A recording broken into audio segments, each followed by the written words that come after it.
Okay, welcome everyone for Asian philosophies. And today is our fourth section on the Feng Youlan's a short history of Chinese philosophy. We already done three. Okay, the first one is talking about the spirit of Chinese philosophy, talking about the background of Chinese philosophy. And the last time we talked about the origin of the Chinese philosophy. So today is the real first one to go philosophy by philosophy or philosopher by philosopher one by one. Okay, so and then I decide from now on I will more diligently okay working on this section because I have been skip a lot of week. So from now on, if you see the schedule, I'm going to share now. Okay. I will look at the schedule. Okay. So this week we talk about the Confucius, the first school. Next week we're going to continue. I'm going to continue to talk about Mozi. Okay, the first opponent of Confucius. Okay, and the week after I'm going to talk about the first phase of Taoism, Yang Zhu. Then I'm going to talk about the idealistic wing of Confucianism. Okay, Mencius. Then I'm going to continue talking about School of Nans. Then I probably take 2 weeks off, and then we will talk about Bhagavad Gita, go to other place, then come back to continue. So basically, I plan to 1, 2, 3, 4, 5 continuous week to talk about. So it will be a lot. So I hope everyone can continue to join our discussion. So let's start it. Just 1 minute. Okay, so that's our schedule. So I will start now. Okay, today we talk about the chapter 4, Feng Youlan name it Confucius, the first teacher. Okay, so let's focus on the first and the teacher side about this one. For the person, I noticed that we have a lot of new people. Okay, so just give a quick background about this book. Short history of Chinese philosophy. This book is written, I think, around 1947 by Feng Youlan. That's her. No, that's his lecture note when he taught in University of Pennsylvania, and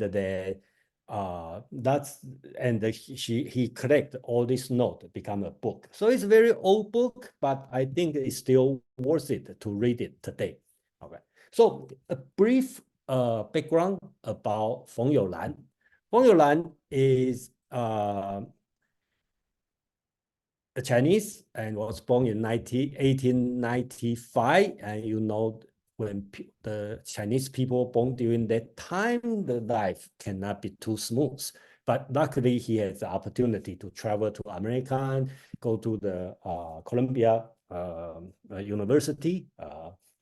And he is a student of John Dewey and got a PhD. And then, so here I talk about his life. He has a long, turbulent life. Okay, and I'm not going to talk about turbulent today, and we have opportunity to talk about, but he lived for a long time, 95 years old. And a little bit about his philosophy. He is, I copied this one from the Internet Encyclopedia of Philosophy. When he was in Beijing University, and he met Hu Shi and Liang Shumin. Okay, Hu Shi is totally westernized Chinese philosopher, and then Liang Shumin is the Chinese philosophy. Okay, so he kind of stuck in between, and then he decided to come to America to study.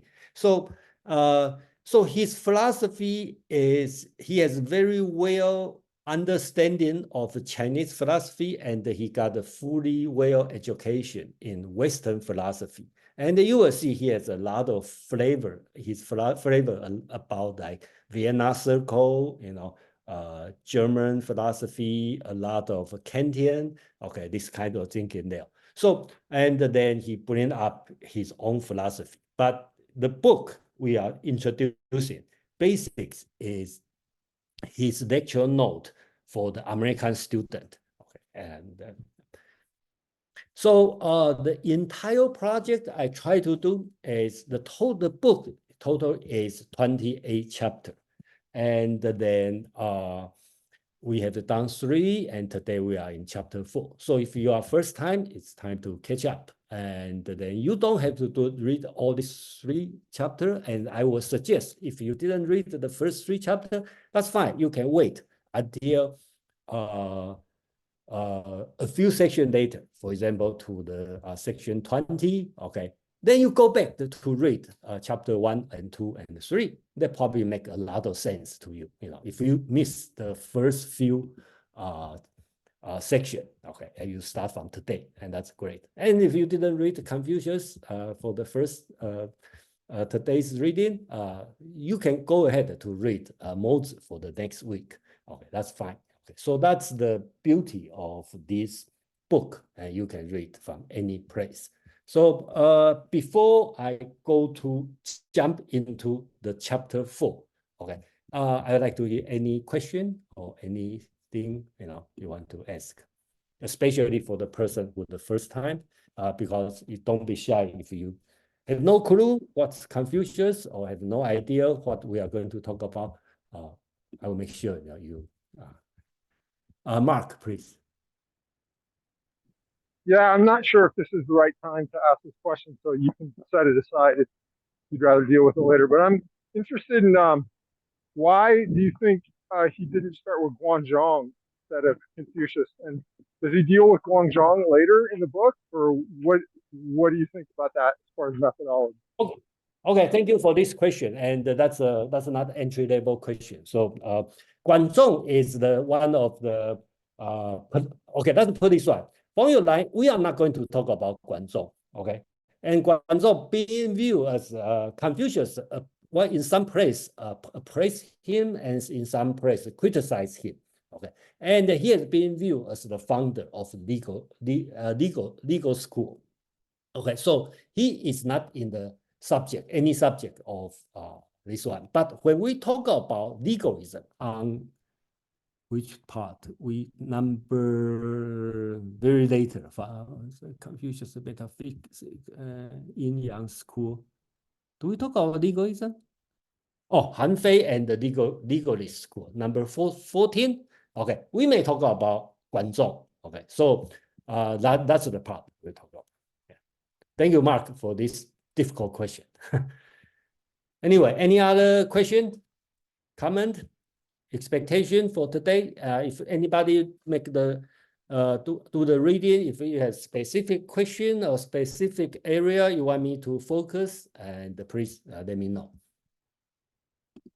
Otherwise, I will start for the beginning. So I organized this chapter into 4 parts. Okay, so first, okay, please remember, here we are going to talk about Confucius, and then the first teacher. So first part, I'm going to talk about Confucius, the person, his life, right? Second, I'm talking about Confucius, his philosophy. Okay, remember, I talk about Confucius philosophy, not Confucianism. Okay, so that's the part. On the philosophical part, I'm going to focus on Confucius philosophy. And then number 3, I will talk about the Confucian school, which we call Confucianism. Okay, this one we will have a more detailed discussion in the later part. For example, on the mentions in the section number 7. Okay, or in the section number 15, when we talk about Confucianism metaphysics. And the section number 16, we will talk about world politics and world philosophy. That's all associated with Confucian school. Okay, but today we just introduce what's going on during that time. So very important, because Confucius is considered the very first philosopher in China. And even in this world, he is, I think he is 60 or 80 years older than Socrates. So we can consider he is really, really the first one, or you can claim Celis is older than him. But Buddha, okay, probably the same age about him. So he's really early, and he influenced Chinese or entire Eastern Asia for over 2,500 years, okay, at least 2,000 years. So it's very important to let us separate what's Confucius teaching and what's Confucian schools teaching. And then I will move on to number 4 about the very controversial question. And I think the Feng Youlan also mentioned in the book, so-called is Confucianism as a religion. Okay, so that's another controversial part. I'm not going to give you an answer on that, but I'm going to bring up all this one. So the focus will be on the number 2, the philosophy part, and the rest is kind of introduced, pave the road for the future lecture or the future meetup. So as usual, I will let me put this one. Okay. Just for the people who are not familiar with the Chinese history, that's we are talking about. Confucius was born on 551 BCE, who is, I think, is 80 years older than Socrates, and probably in the same time. Or some people, depend on how you read history. Some people will say the Siddhartha Gautama, the Buddha, is older than him. Some people will say, oh, he's about same year. Okay, so we don't know, but basically you can see this year. And important during that time, China is not a united state or united country until about 200 BCE, which is so-called the Qin dynasty. Before that, it's many states. So Confucius was born in the time of so-called the spring and the autumn, which have many states. This time I can show this map. Okay, so that's what we call the spring and the autumn period time, and later on we call the warring state period of time. Confucius was born and teaching during this period of time, the end of this time. You can see this, the current the map of China. During this Confucius time, you have nobody knows how many states during that time in China, but we know at least had 200 different states. Confucius, if you can see, okay, was in this state. Let me enlarge this state, okay, so-called Du, okay, and it's next to a powerful state called Qi on this part, if you can see on this part. So that time has 200 states. Confucius was the citizen of Du, or you consider he as a low-ranking nobleman during the in the state of Du during that time, and it's during the end. So Confucius has seen this kind of background, and then he traveled around the China. Okay, so it's unusual during that time, and so he teach as a lot of follower, and then the student keep the record of Confucius teaching, and we call the analect. And that's we base on when we talk about Confucius philosophy. So for the people who missed the last section, we talk about so-called the 100 school. I think Wen asked the question. Okay, so the 100 school, actually nobody know, and I'm sure there's nobody ever come with 100 school, but at least people knows we have 6 major schools, so-called Ru school, okay, and actually the Chinese will call Rujia, which means Ru school. I will explain later. And then in the Western, we call the Confucianism. Okay, so that's the first school. Legalism, we just mentioned. We have the Taoism, we have the Moism. We'll talk about next week is Moism.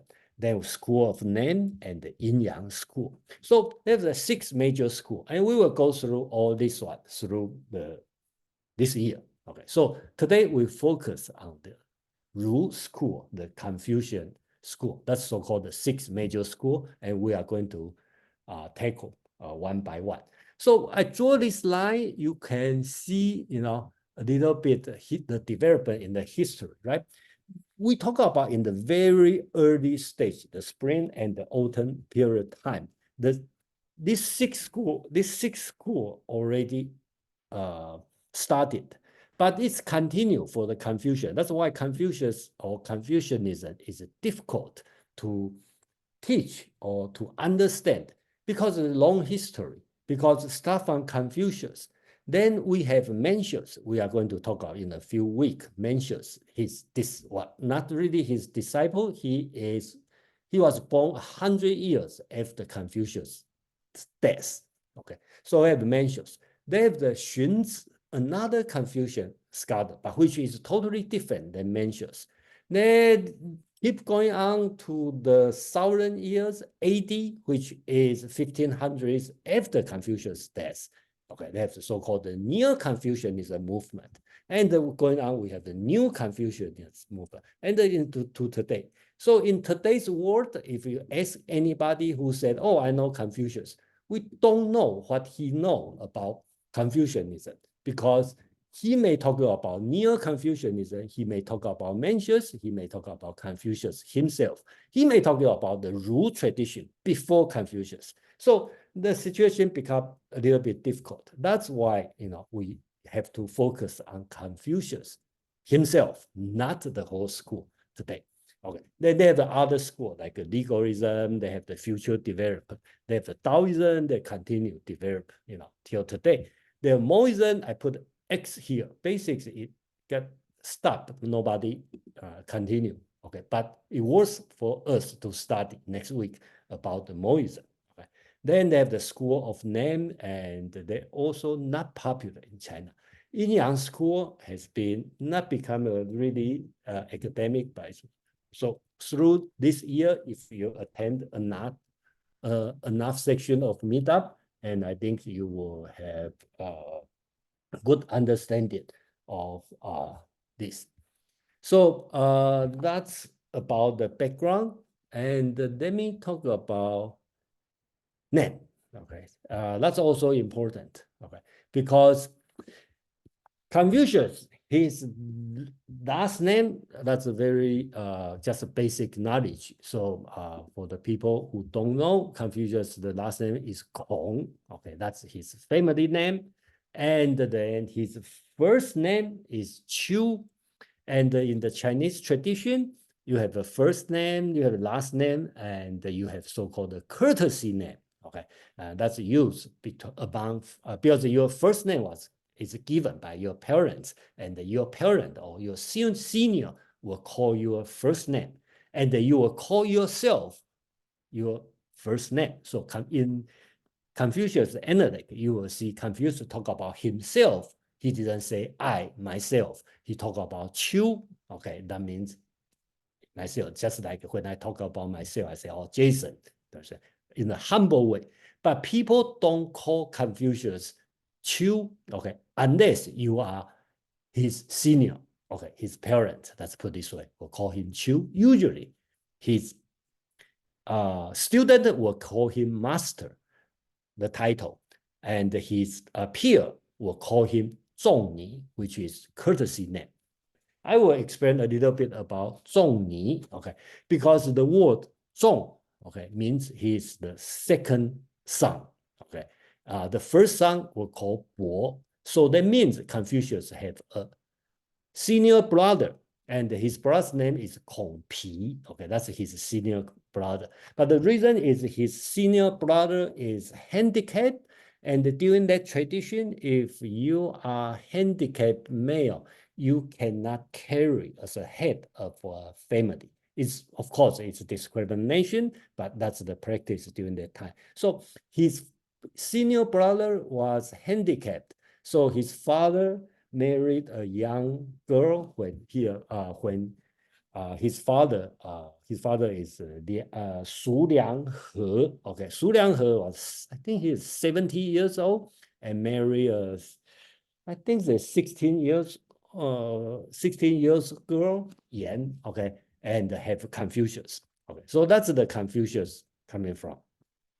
Okay, so Confucius' courtesy name is 仲尼. So sometimes if you see some description, okay, they will call 仲尼 as a courtesy to call Confucius. If you are student or you are belong to the Confucius school, you will write Confucius story as the master say something. They will not call his name.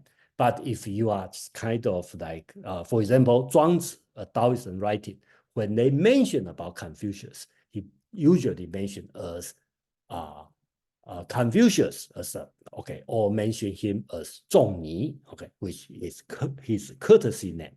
So again, today we call him Confucius, but in the Eastern world, Eastern Asia, China, Korea, Japan, people don't call him Confucius. That's the Western name.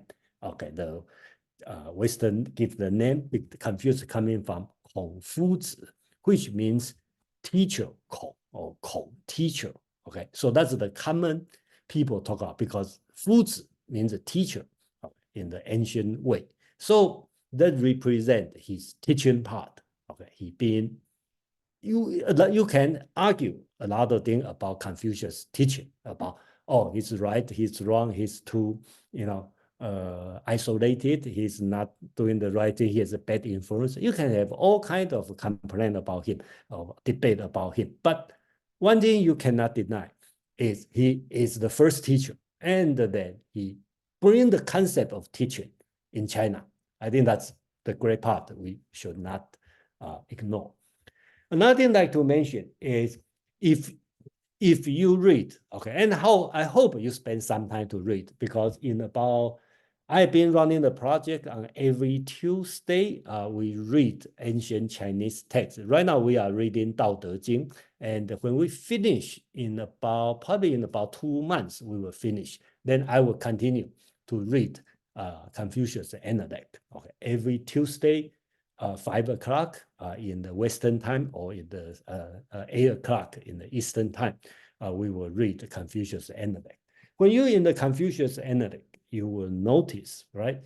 There's all start with the master said. Chinese say 子曰. Okay, so this book is very interesting. This only keep record of Confucius' teaching. So basically talk about the master said. Blah, blah, blah, blah, blah, blah. Okay, so that's you can say it's very boring, but that's the text, and then we have been studying. Okay, so that's the basics on that. Okay, so let me move on to another one.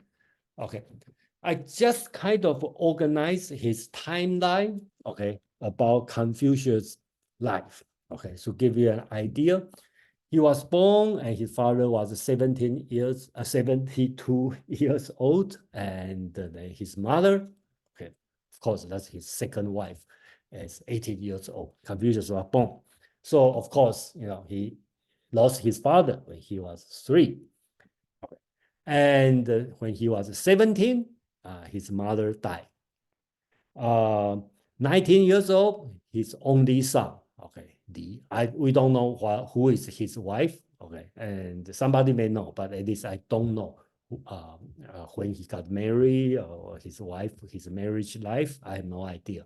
But actually, he has only one son, was born when he was 19.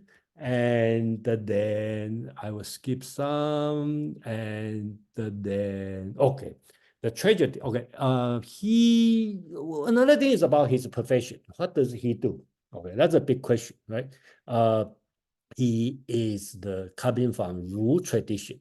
So he will do a lot of funeral service, a lot of marriage, ancestry worshiping, this kind of assistant. Okay, so that probably his profession. Okay, and then he hold the official government position. He didn't get any official job until he was 51 years old. It's pretty late. Okay, so 51 years he got official job as a 大司寇. During that time could be the capital, the chief police security or police, chief police, okay, for the capital city. Okay, this kind of job. Okay, So according to his student, he did very good. But after 5 years, he was fired. Okay, of course, that's the reason he got fired. Okay, so and when he lost his job, he traveled around China for 14 years. I think this part is very unusual during that time, and even today, right? You get a job at 51 years old, work for 5 years, get fired, and they still have a lot of people willing to follow you. Okay, and travel around the world. Okay, during that time, around the world means around China. And it's not easy. So from 56 years old until almost 70s, he come back to his home, Li. And when he was almost 70, his son, Li, died. And he only have one son who died, and then his son has another son, okay, Zhi, okay, that's his only grandson, and was born. So this is also important because later we will talk about Confucius died and one of his disciples, Zhengzi, become a teacher.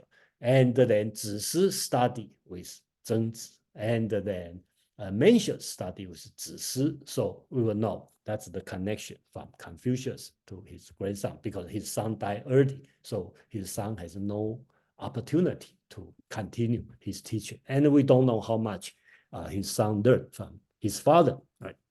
So 71 years old, his favorite student, Yan Hui, died. Okay, if you read Confucius Analect, you will know who is Yan Hui. He's kind of teacher's pet. Everything good is about Yan Hui. And then he died at 72 years old. And I have to say, he has a wonderful, amazing life, except some tragedy during the end of year. Lost his favorite student, lost his son, and that's really a tragedy. And but otherwise, he's really an amazing people. So Joe, have hands up. Joe, please. Yes, Jason, do you know when he started teaching? That's not in the timeline. Did he start when he got the government job? He started a government job when he was 51 years old. I hold here. Okay, he held the government position. And I think when he, before 20, he doing the tutoring. Okay, I didn't put here, but I have a note here. Basically, he did the tutoring for which family? Let me think about Meng family. Okay, okay. In the state of Lu, okay, that's his city. He has they have the three family. Okay, during that time, the Lord already lost the power. They have the three family control. Okay, the politics. Confucius had a strong associate with the Meng family. So he was teaching. When he probably before 20, he got hired as a tutor, okay, to teach Meng Yizi and the so-called Nangong Jishu. Okay, so of course that's two people he tutoring. I believe that's his job, but official job, he never hold official job until 51 years old. Okay, so okay, so that's his background. I believe during that time is very unusual. And then I will introduce the very first the Analect, okay, book 2, chapter 4. Okay, Analect is very short. Okay, only 10,000 characters in Chinese. So this one is important, and Professor Eno, okay, Robert Eno, called this one the thumbnail biography. Okay, so Confucius write, okay, the Confucius said, the master said, you say, the master said, 子曰, the master said. Okay, so he kind of review his life, okay, and his autobiography. Instead of write a 3-volume a book, he only write a few lines. So he said, okay, the master said, I'm going to read. Okay, the master said, at 15, I had an aspiration to study. At 30, I was able to conduct myself in society. At 40, I had no doubt. At 50, I knew the mandate of heaven. At 60, I followed the mandate of heaven. At 70, I followed the desire of my heart and did not overstep the bound. That's Confucius' autobiography, very simple. And then it's very important in Chinese tradition. For example, in Chinese, we will say, 'er' means at 30, I was conduct myself in society, which means he being a mature man, he can be independent, okay, and doing many things. So in the Chinese tradition, or when I say Chinese tradition, I'm talking about the people who have the Chinese culture, not necessarily Chinese citizen. Okay, when people talk about 'er' which conduct myself, he's talking about he is 30 years old. So some people will ask you, how old are you? Oh, that's I can conduct myself. Or say, I'm not confused. Okay, that means you are 40 years old, because at 40, I have no doubt he never got confused. Okay, or when he soon, that means he followed the mandate of heaven. So you will say, oh, for example, people will ask me, oh, how old are you? I say, oh, I follow the mandate of heaven. So they know I'm 60. Okay, so that's the way of talking about. So that's his autobiography, which is in Analect, chapter book 2. They total have 20 books, and then it's very short, 20 books, and each book probably about 10 to 20 chapter, and each chapter is just like this long. Okay, so it's, we can say, easy to read. Okay, but so a few things about the Confucius as an educator. Okay, so that's in the Feng Youlan's book. And please note, the way I do it is, in general, I use the black text. And if I put the blue, okay, that means I copy from Feng Youlan's book. Okay, so I will put the page number, so you can mark it, or you want to keep the note so you know where to find it. And if I put in purple, usually means my own Jason, myself, my own interpretation or my own word. So I kind of like separate, not strictly, but usually as a general, to help everybody know where the message is coming from. So first, we need to, as education, okay? So we need to explain the word 儒. Okay, this word 儒 is because in Chinese language, okay, people don't use the word Confucianism. Okay, people use the word 儒家, means 儒, and the meaning of 儒 means a tradition, one class of people in ancient China.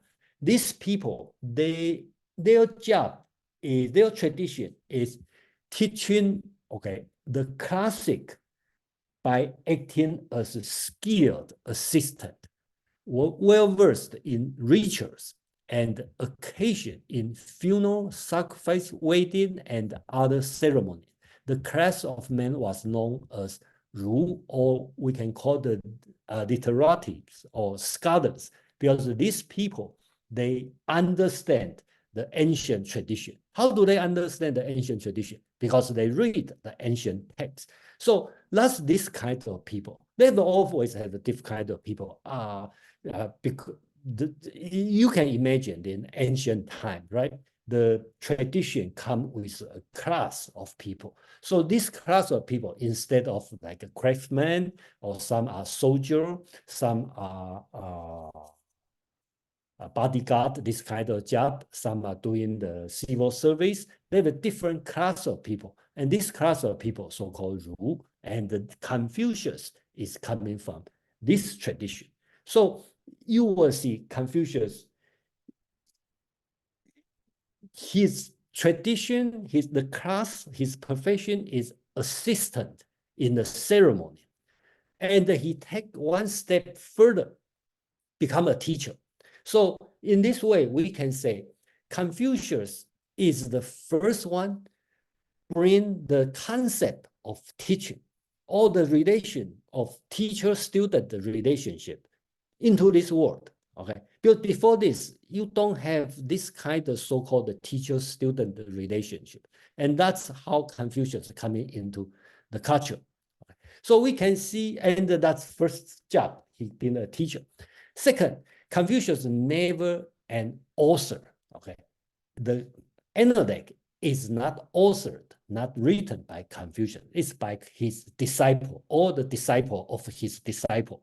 Because when Confucius died and people start to think about, oh, our great teacher have taught us. So they start to keep the note, bring the note and compile together, become a Confucius Analect. But Confucius never been an author, but it doesn't mean he didn't write anything. Unlike Socrates, Socrates had a student, but Socrates never write anything. Okay, Confucius write a lot. Okay, but he always comment on. He's a commentator.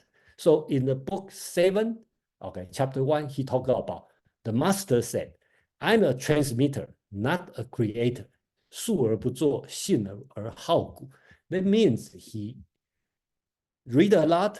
Okay, he doesn't want to create a new book. Okay, new teaching. He just a transmitter, transmit the old teaching. Another one I like to bring out, and which also listed in the Feng Youlan's book, is about Confucius. In the book 2, he talked about the master said, there are 300 songs in the Book of Old. Book of Old is another ancient book, okay, before Confucius. And Confucius like that book. That's the Shi Jing, okay. So Confucius put a lot of moral teaching on that. That's why he said, this book, they are embraced in one sentence. Their thoughts are without evil. 思无邪. Okay, so basically he's talking about the poetry.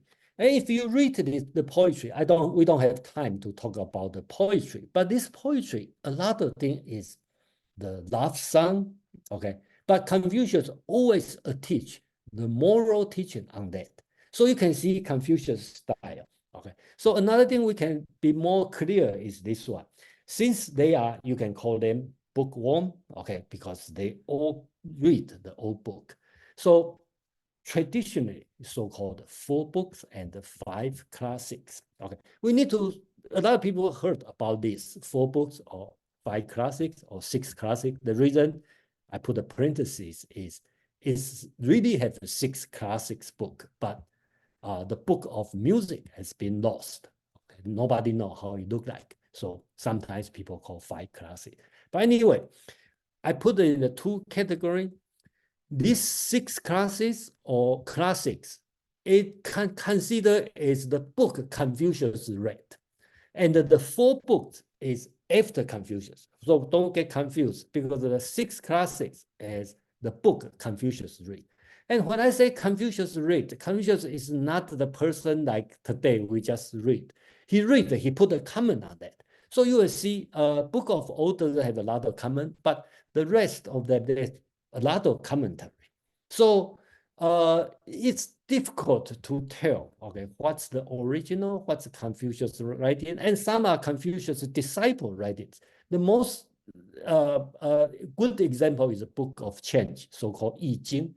Okay, it's a metaphysics book, or you can call it a definition book. If you open the book to read, right? So we don't know. There's a lot of things talk about the moral teaching, and Confucius put a lot of comment on that. And there's some of them even mentioned the master said. So that means the Confucius disciple also put a comment on that. And Spring and Autumn, basically, it's a historical book of the state of Lu. And the Confucius read the history book and put a comment on that. So Confucius' commentary become important text in this one. So that's the 6th book. And you can see how these people, Confucian, or you call the Ruism, how they treat the old text. They respect the old text, they read the old text, and they put a lot of commentary on the old text, and they claim they don't create the new book. So that's their style. After the death of Confucius, there's 4 books. Okay, so this 4 book, the concept of 4 books doesn't come out until 1,500 years after Confucius' death. So-called Analect, the Book of Mencius, and the Great Learning, the Doctrine of the Min. So that's so-called full book. The first book, Confucius Analect, is about 10,000 characters. Okay. Book of Mencius is about, I think, 35,000 characters. And then Great Learning and the Doctrine of Min, they are just a chapter from the Book of Rights, from this one. So it's not that long, probably a few hundred words or 1,000 words. That's it. So these 4 books, and we will talk about this later in the later chapter. This book being compiled as a standard textbook for the Confucius learning. That's after Confucius' death. But during Confucius' time, Confucius' knowledge coming from these 6 books, and he learned, he teach, he put a comment on that. So basics, that's his life, and that's his style. So I will stop here for a while, and before I move to the second part, which talk about Confucius' philosophy, which is more important. Okay. So question, comment before I move on to philosophy part.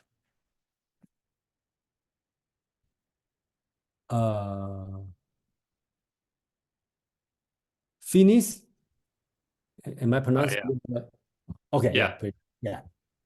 Go ahead. So I don't have much background on Confucius, but I always sort of associated Confucius with being related to maybe like rigid thought and organizing society, and then Lao Tzu with being sort of spirituality and maybe like soulfulness. That's just how I like shorthanded it. And I'm wondering if that's maybe inaccurate, because I see that he's really putting value on like the I Ching and these ancient texts. So maybe he was more like soulful than I was thinking. Okay, I think in the first level you are right. Okay, you can, if I have to talk to somebody and no clue what's the Taoism, what's the Confucianism, right?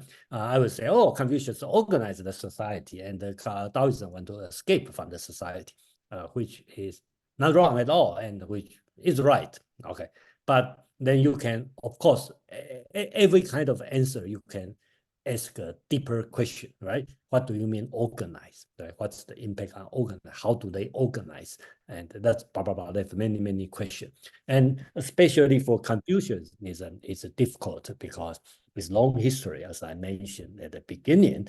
Okay, it lasts 2,500 years, or at least 2,000 years until today. And I will show what's going on today in the later part if we today. So it's very difficult. That's why I want to focus on Confucius, especially for the next section. I'm talking about Confucius, his philosophy. Remember, his philosophy, not how we practice, and not how does it being interpreted later on. And we will discuss in the next section or future section on this. And be careful on the next part is his philosophy, which is totally based on Analect, the 10,000 character. Madeline, please. Yeah, thanks, Jason. I thought I would just put in my 2 cents worth on the Taoism and Confucianism question. That rough division sounds, yeah, still pretty accurate.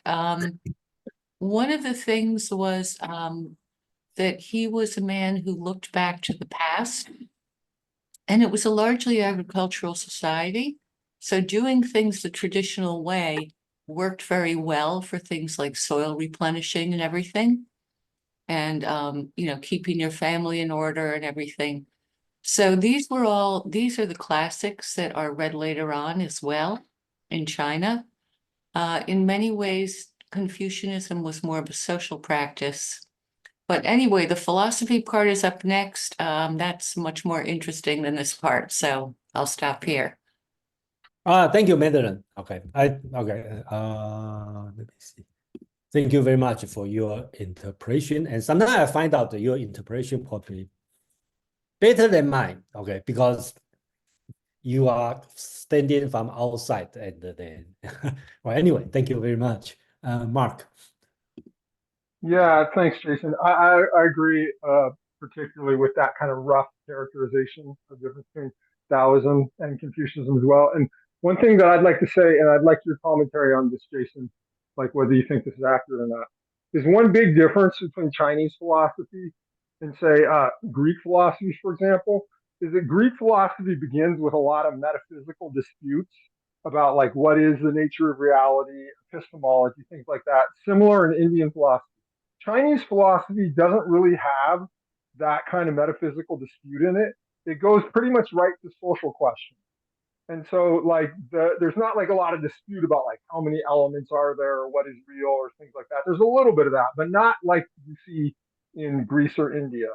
So that's a big difference. And I'm wondering if you agree with that, Jason, or what do you think about that? Thank you. I think I agree with that in general, because in another way, Chinese philosophy is more practical, always try to resolve some issue, right? Some today's issue. So that's why I like to, you probably will see this map every single section before when we talk about this 6 school, because you can imagine during this time, right? In the sort of a state, so-called the Zhou dynasty, it's supposed to be one big family, okay? Because they have well, it's not really modern day concept of a state or a nation, but they have that's a feudalism system. And then during Confucius' time, it's about 200 plus state. And they supposed to be brothers, but they start to fight each other. And inside their a state have a lot of political fighting, a war coming. And during this process, we don't know, it becomes 7 states because they mean a next aggression, combining a lot of war, a lot of people die in the 7 states, okay? And later on the 221 BCE, become 1 state, okay, Qin dynasty. So if you imagine this one is in your background, then I think any philosophy will try to think about how to resolve this problem. And that's the big question every single learned man is thinking about during that time. That's my opinion. And that make it different than Chinese philosophy to Indian or Greek philosophy, because the background is different. And of course, we already discussed this one. And then, of course, it's very difficult to get one conclusion.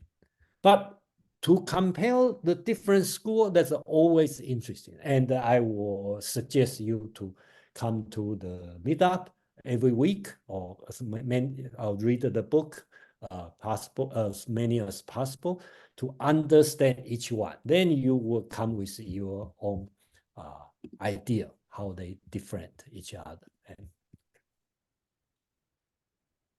And Suzanne, please. Hi.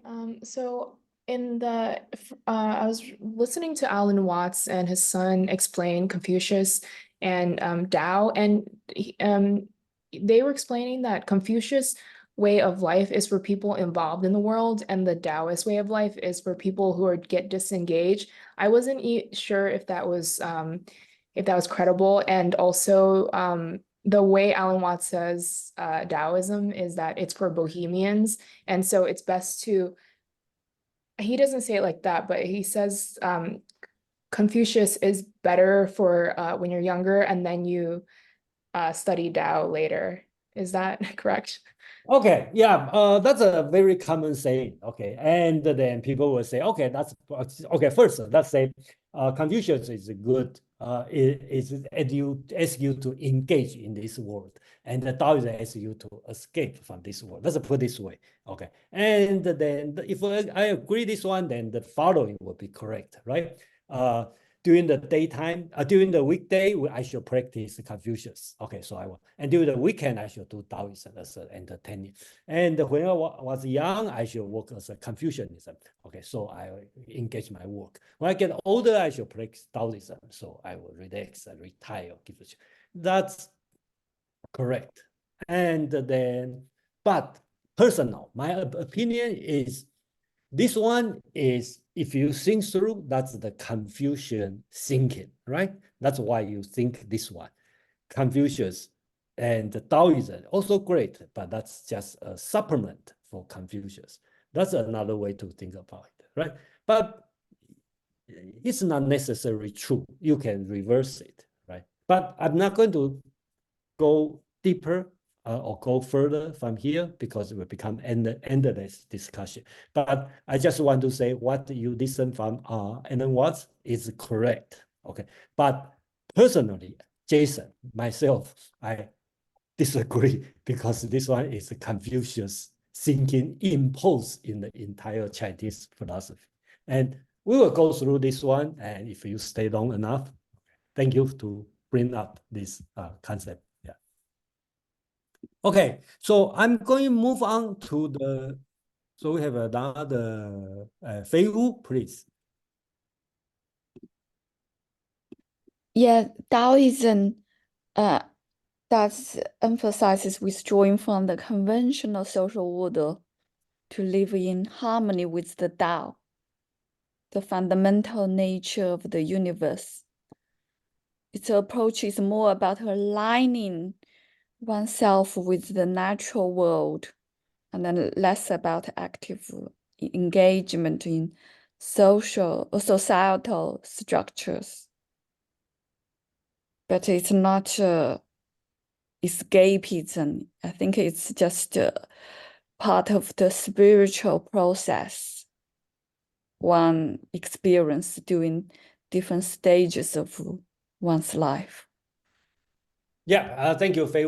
Okay, so we will have a stop discussion Taoism now, because at least I look at, okay, in the whole 28th section, okay, in the section today is on section 4, right? And on the section 6, okay, Feng Youlan called it the first phase of the Taoism. Okay, so section 9 talking about the second phase of Taoism, Lao Tzu. Section 10, the third phase of Taoism, Zhuangzi. And later on in section 19, talking about Neo-Taoism, okay, the rationalist.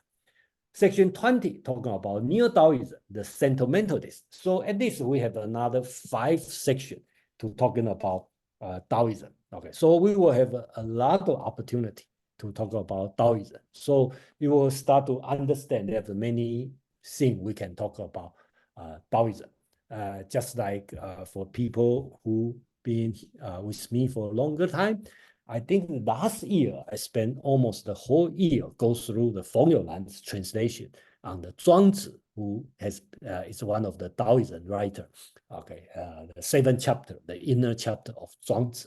I spent the whole year. It's a lot, and then in general, it's right. You want to pursue the spiritual, you want to be harmony with the nature.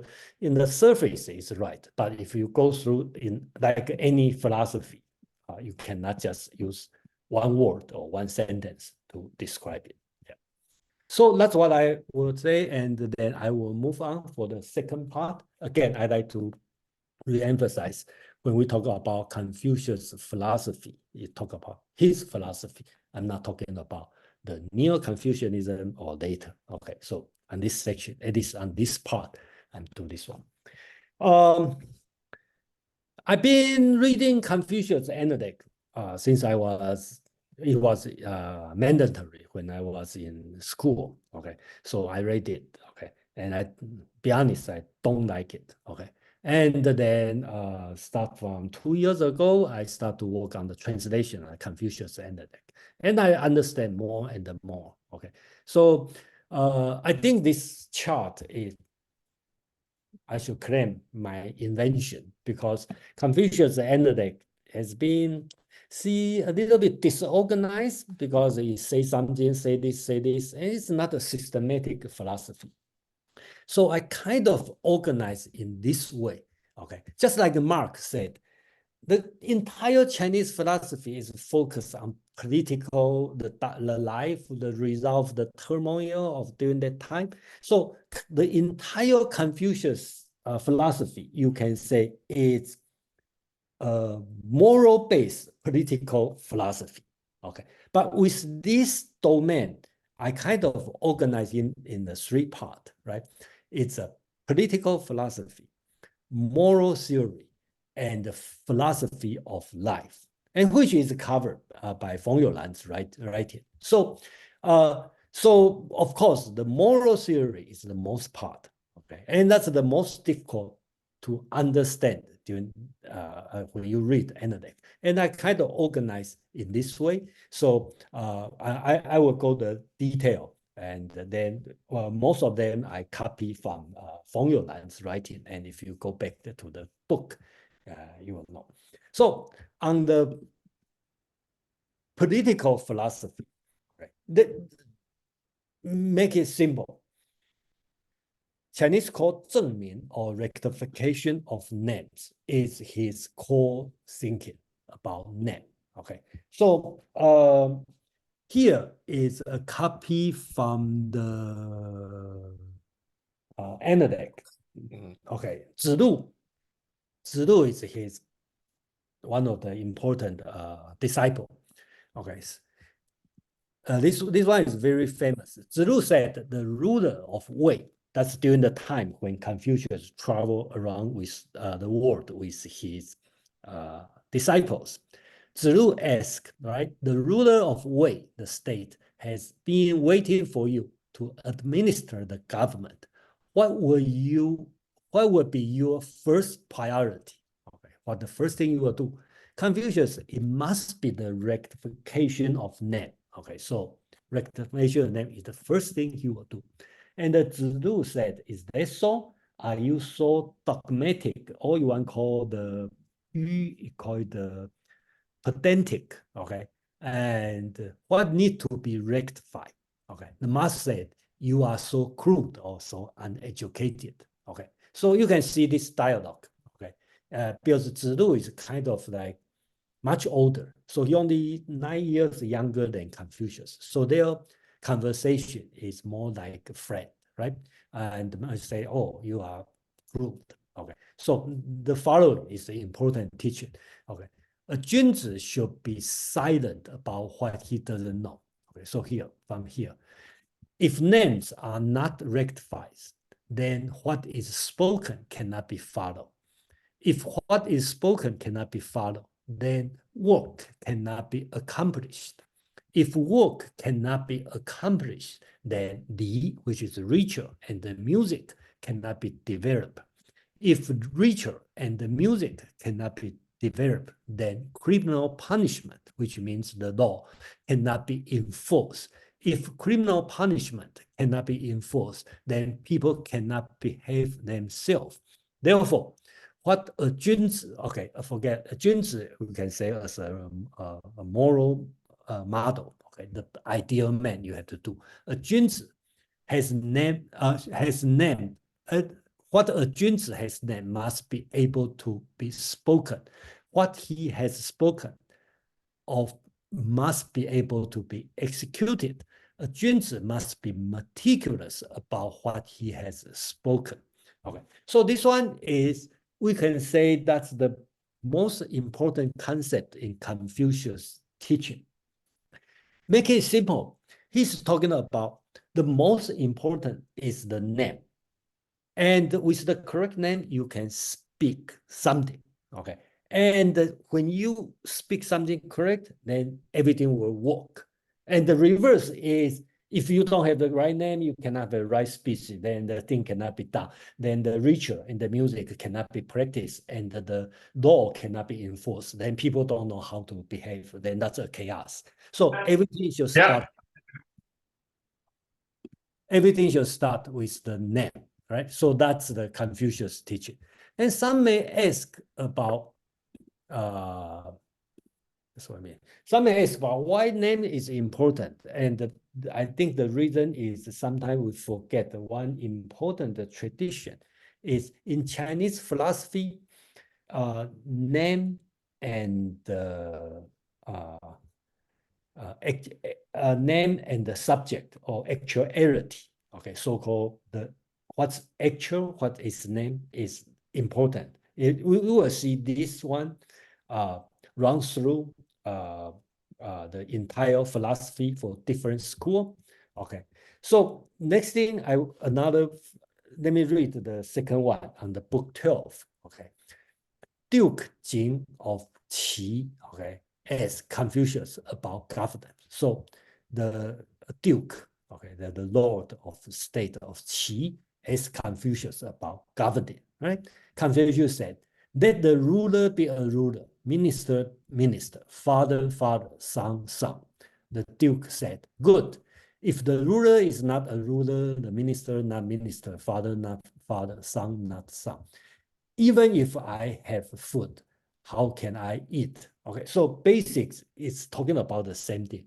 The writing is the ruler should behave like a ruler. The minister should behave like a minister. The father should behave like a father, and son should behave like a son. It sounds like, first time you read it, you may feel like it's empty. But let's go a little bit deep here. You will find out traditional Chinese philosophy or Chinese thinking is thinking about what is actual and what is the name. So in another word, you can say the actuality and the name. It sounds weird, but if you translate to Western language, we will call it the subject and the predicate, right? For example, we will say Socrates is a philosopher. So Socrates is actual. That's a name, actuality, the subject. A philosopher is a name, right? So how this actual Socrates and the philosopher, how do they relate it? That's the concept. That's the concept in running through most of philosophy in ancient China. And the Confucius idea is the actuality, the subject should match with the name. So make the name correct is the most important thing. Another, we can say Confucius is a teacher. Okay, so Confucius is an actuality, is a subject. Teacher is a subject. Or you want to call it one particular. Confucius is particular. Teacher is universal. So to resolve the problem is make sure the people, okay, the actuality will match the job description of a teacher. Or if he is a father, he should act like, for example, you say Jason is a father. So I should act as a father. What father need to do? So I think that's his first step to talking about political philosophy. And then this one will lead to his moral philosophy, because you may ask the second question, right?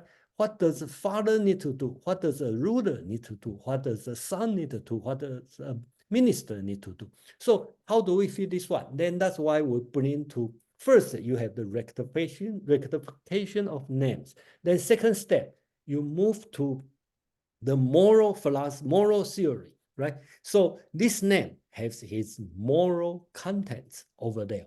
So then we were talking about the second part of his philosophy, which is the moral teaching, the moral theory. So that's why we move to the second part here, right? The political, the rectification name, then we talk about the moral theory.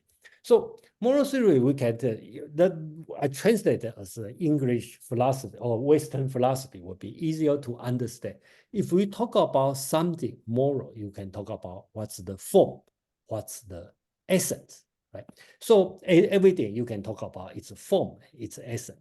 And according to Feng Youlan's writing, okay, I think that his explanation is interesting. Not everyone, not all scholars think this way, but I think his translation is interesting. He talked about the form of moral theory. The moral is yi, okay, which I think is fairly to, in today's language, we will translate as righteousness, okay, the duty. And I think that the right way is translated as oughtness, right? What you ought to do, okay? So that's his writing on page 42. Righteousness, yi, means the oughtness of a situation.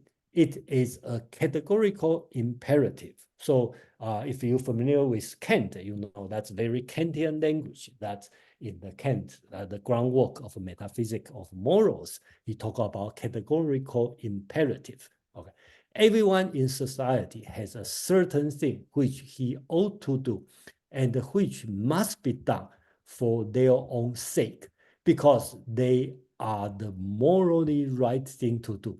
If he does them only because of non-moral consideration, then even though he does what he ought to do, his action no longer a righteous one.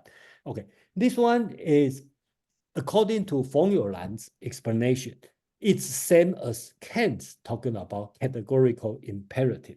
If you're familiar with the categorical imperative, you will know Kant keep talking about its form only. Okay, and Kant also talking about you do the moral thing for do the good thing for its own good, not for some purpose. His example is, Kant's example is if running a shop and I think he talked about foreigner or old people come in and then doesn't know the price, but you don't cheat on him, right? You still give ask the same price as the regular people. If you do it for your own principle, that's moral. But you do it because you want to keep your reputation, that's not moral. So in this way, Confucius talks about yi, which is the form, okay, not for the purpose, is the same as Kant talking about categorical imperative, something you must do, okay. But to this moment, Confucius or Kant didn't tell you what you need to do. Just say that's the thing you need to do, the right thing. But what is the right thing? That's the later part. That's the way to do the right thing. So here we quote on the Confucius, book 4, talking about the master say, 君子, again, 君子 is the moral model, right? 君子comprehend according to yi, which is oughtness.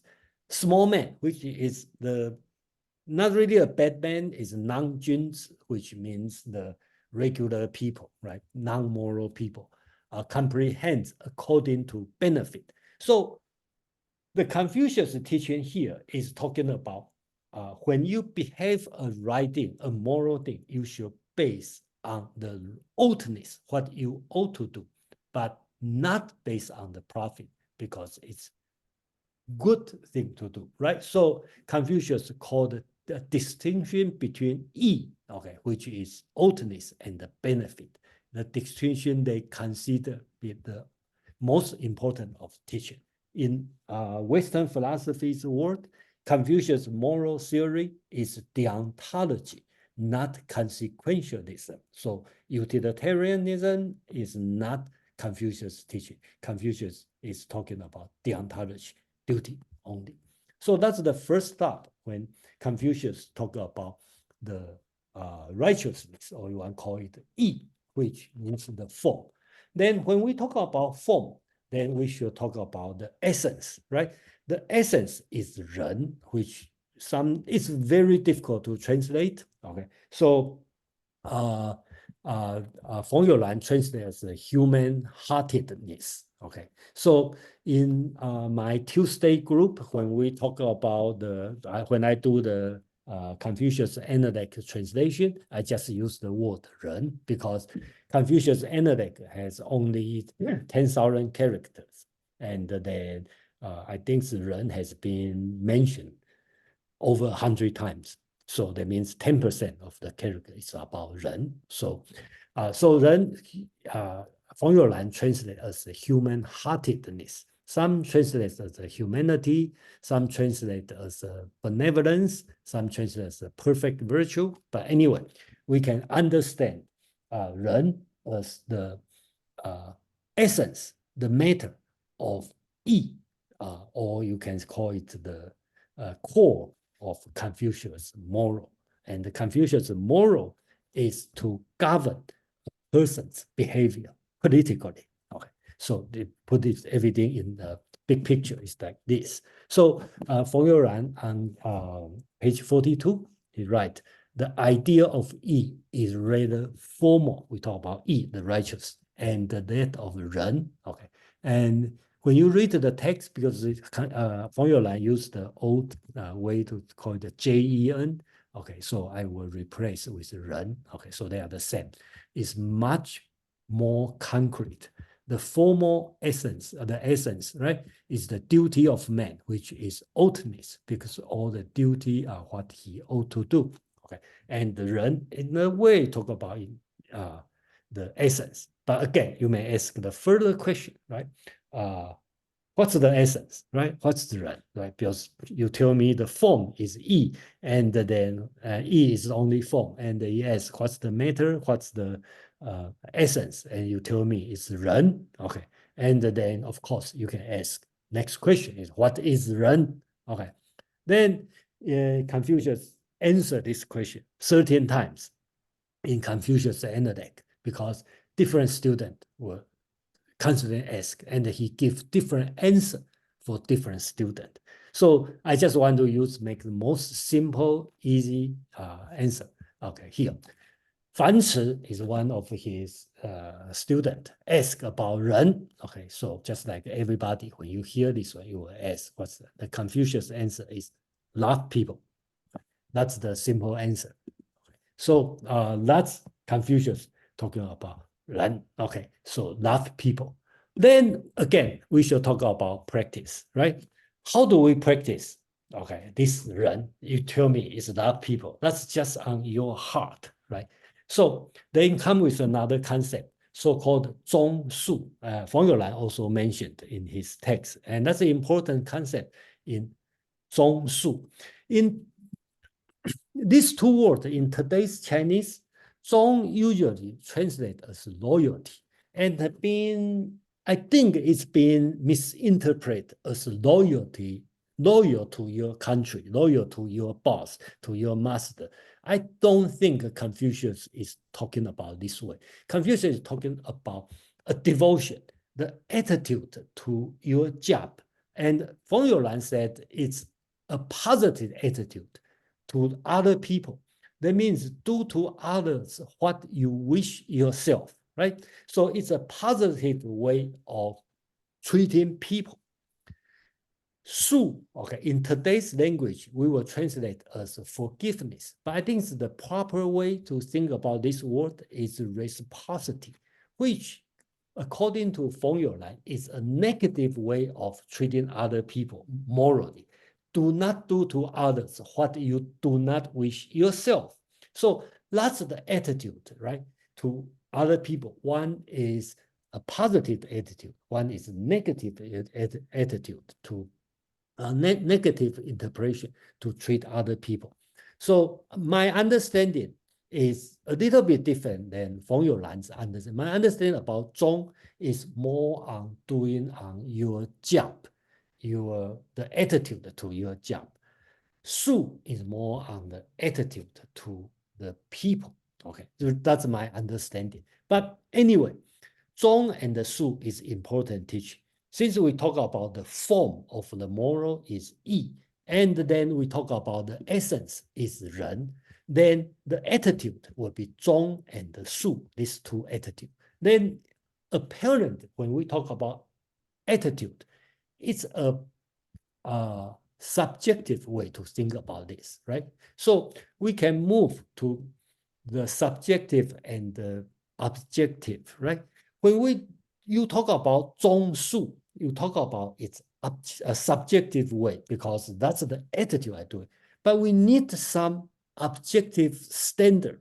Remember, Confucius is not only talking about how you do it. He also talking about what's in the social point of view. Okay, just a lot of people mention. Okay, the society. What does the society expectation? So we look at 忠 and the 恕 as your subjective attitude, and the 礼, which is the ritual, is the objective standard to govern you. Okay, so if we go back to the entire the chapter I draw here, right, you will see everything connect together, because the political philosophy talk about rectification of net. So if you are a minister, right, so you have to do the minister's job to rectification of net. Then the job description actually is very moral. Okay, it's morally described, and the moral is we separate as what is the form, what is the essence. The form is the so-called E, which we translate as oughtness, something you ought to do, not for any purpose, just something right. Okay, your duty. The essence is Ren, or you want to call the human heartedness. Okay, that's the essence of moral. And you can take this one as two angles. One is subjectivity and objectivity.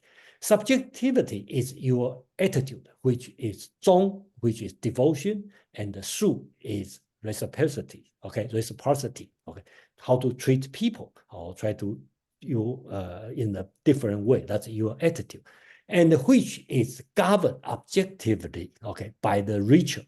Ritual. What is ritual? Confucius also talked a lot. It's based on the ancient teaching.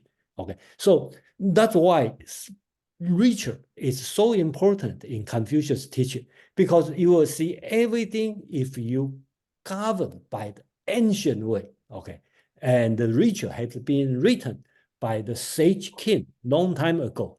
Then everything will be back to order. That's Confucius teaching. Then they have another part also important, but Feng Youlan didn't put it, is xiao, which is filial piety. This one, I call it, it's a doctrine. Because when we talk about everything, then we should have moved our first step. According to Confucius, xiao, treating your family, is very important. Okay, and this concept will bring up next week when we talk about Mozi, the first opponent of Confucius' teaching, right? Because according to Confucius, you have human heartedness, right? You know how to do it, but how are you going to do the first thing? First, from your family, right? As a kid, you grow up, the first thing, how you treat your parent.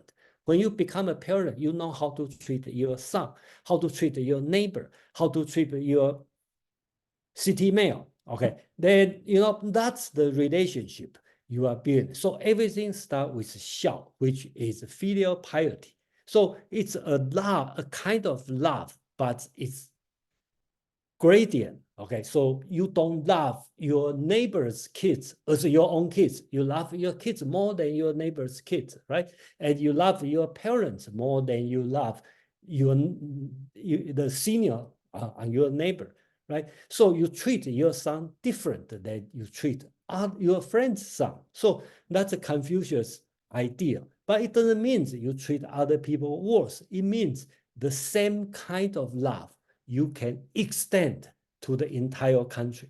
That's how we built the entire, or Confucius built on his entire philosophical system. So the last part I want to talk about is, after talking about political, talk about moral theory, and the Confucius never forget. And that's also important. If you go to the next week, we talk about Confucius' attitude, because any philosophy will deal with life lesson, right? So Confucius, the attitude about the life, so-called knowing Ming. Okay, Ming also a very difficult word to translate. Okay, Ming. Okay, let me read what Feng Youlan write on page 53. Right, he talk about Ming. Okay, we can translate as fate, but another way to translate, sometimes I translate as life. Okay. Ming for Confucianist signifies something that is beyond human control. But there are other things that remain within human's power to control if he were excellent himself. Only after man has done everything he can himself. Therefore, should he accept the calm and the resignation what come after as inevitable, Such is what the Confucians mean when they spoke of knowing mean. Remember, when we talk about Confucius, mini autobiography, he talked about at the age of 50 years, 50, right? He's knowing the mandate of heaven. Basically, the word is 知天命, knowing the the fate of heaven. So this part, I think, is very important and a lot of time being misinterpreted by other philosophers, because Confucius is not fatalism. Okay, the fatalism also a wrong translation, but I cannot find a better way to talk about this, because his fatalism is not predestination. His fatalism is talking about if I do whatever I can do, and then I will leave the rest to the fate or to the heaven. So that's the translation, difficult part on this, the so-called fate and destiny, or sometimes we translate as decree, right? Here has some example. I probably have to skip this one. Basics I want to talk about is, let me go to the next one. Okay, so that I think this one is very well described Confucius' attitude around his life. 子路 stay for a night at the stone gate. In the morning, the gatekeeper said, "Where are you coming from?" And Zilu answered, "I'm coming from the school of Confucius. I'm the disciple of Confucius." And the gatekeeper said, isn't he the one who knows what cannot be done and keep doing it? So I think this sentence, 知其不可为而为之, that means who knows what cannot be done and keep doing it. That's Confucius' attitude. And Feng Youlan also mentioned, but I also quote here is, Confucius is being used as a bell, okay, the wooden bell to awake the world, which is similar in Socrates, in the Apology. Okay, Socrates talk about, I'm the gadfly of Athenian people, right? Given to them by God. So their attitude is, I know I'm not going to change this world, but I will keep doing it. And since we talk about the Taoism, then we can compare with Taoism of attitude. Taoism attitude will be practice Wu Wei. Wu Wei means non-action, but nothing is left undone. Okay, we can explain this one in the next future section, but you can see their attitude is very different. Confucius will fully engage in doing things, even he knows the result is out of my control. That's Confucius' attitude doing this. So that's the part of Confucius' philosophy. Then I will stop here for a moment, then I can move on for the next part, and which will be briefly talk about Confucian school and the final section about the Confucianism as a religion or not. So comment, question about the philosophy. The best way to know his philosophy, I will say, still read the Confucius Analect. During the Tuesday meetup, and then we read word by word. Okay, so that's the better way to know. FAU, please. Yeah. Addressing someone's earlier comment, Taoism is not purely about escaping from the world. Lao Tzu also talked about governing people, and he said governing a nation is like frying a fish. The more you poke at it, the worse it will get. And actually, I believe when China reached its peak during Han and Tang dynasty, it was when the rulers did less micromanaging of the people. They adopted a more non-action attitude during early Han and the early Tang dynasty. Jason, do you agree with that based on your knowledge of history? Well, this part I agree. Okay, so well, I will say, should not say I agree. Okay, I should say that I believe. Okay, so that's the way I say it. Okay, so that's the people will have a different opinion. Who is better? Who is not good? And that's another issue. We should not spend too much time here. That's my suggestion, because that's focus on what Confucius teaches. Okay. Okay. I actually think America's founding fathers' philosophy was a bit similar to Taoism in that they emphasize on self-governing, small government. Yeah, And that's a way to do it. But I just want to say nothing. individualism. Yeah, I agree with. I personally I believe so, and that will be. I use the word I believe. Okay. But I just have to say a lot of people don't think this way. Okay, about the probably think the other way. But that's always a controversial. Yeah. Okay, thanks. Any other comment, question before I move on? I hope this part is not too boring, but unfortunately, this one we have to go through, about the philosophy, especially when we deal with the moral philosophy. That's usually is the biggest challenge is how to keep people awake. That's the important part. No comment. I hope nobody fall asleep. Oh, yeah. Okay, so let's move on the more difficult, the easier part. Okay, after we escape from the moral teaching. Okay, so let's talk about Confucian. We finished Confucius philosophy. Then let's talk about the school basics. We are not going to discuss the detail on each teaching because I put the chapter here. Okay, so if you are interested, you can read the chapter or wait to the meetup. We can talk about this, right? So after Confucius, in general, that's a very high level talking about two, what I call disciple or Confucian master, right? Mencius, they never met Confucius, but one is Mencius. Okay, chapter 7 we talk about him, and the formula call him idealist school of Confucianist. Another person called Xunzi, okay, and formula call him realistic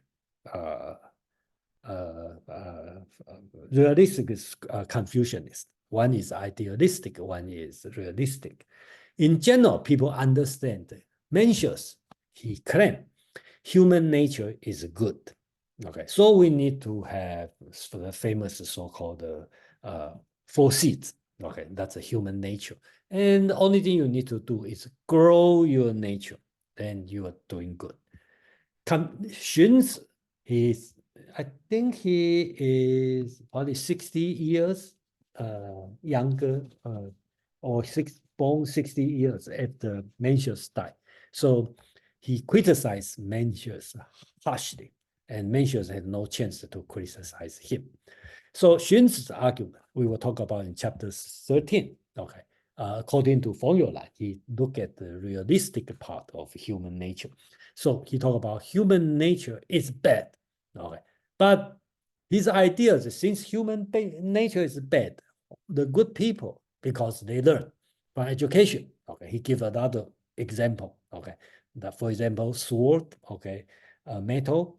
You have to polish it so it becomes sharp. Knife, you have to polish it. That's kind of education training.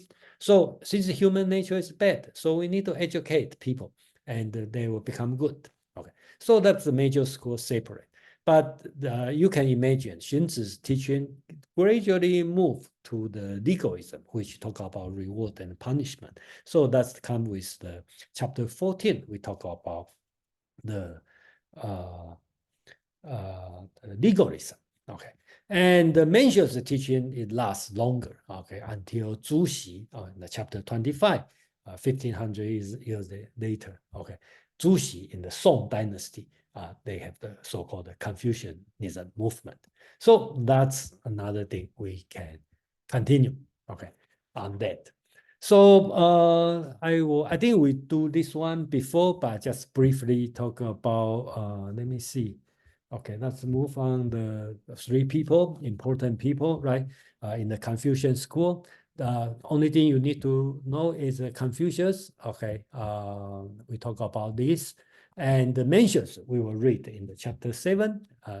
People being called the second sage. Okay, so that means he's the second important next to Confucius. So that's his teaching. And the Mencius had a 7 chapter and 35,000 words. And I'm thinking about do my own translation on this book, but I think it's a challenge, okay, because the argument is much longer and more example, a lot of people's name. So in the 7 chapter, A and B, each chapter has upper and lower. So total is, we shall call 14 chapters. Okay. So and the Xunzi, the writing, okay, is different.